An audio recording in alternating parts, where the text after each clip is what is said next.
আসসালামু আলাইকুম এভরিওয়ান। আশা করি সবাই ভালো আছেন। তো অ্যাকচুয়ালি ওইদিন হচ্ছে আমাদের বাসায় আমার ভাই আর আমার আব্বু কেউই ছিল না। তো আমার বাসায় যখন কেউ থাকে না, তখন আমি আর আম্মু ইফতারে কী করি সেটার একটা ভিডিও আমি করেছিলাম। তো ফার্স্টে আমি এখানে চিকেন ফ্রাই করে নিচ্ছি।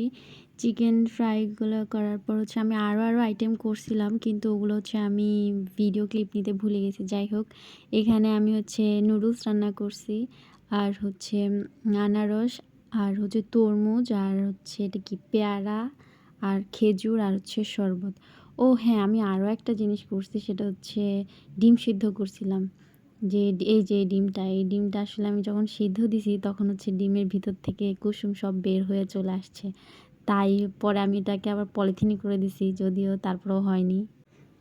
তারপরে আর আমি এটা খাইনি, ফেলে দিছি। এই তো, এটাই ছিল আজকে আমাদের ইফতারে। যাই হোক, সবাই ভালো থাকবেন, সুস্থ থাকবেন। আল্লাহ হাফেজ। আসসালামু আলাইকুম।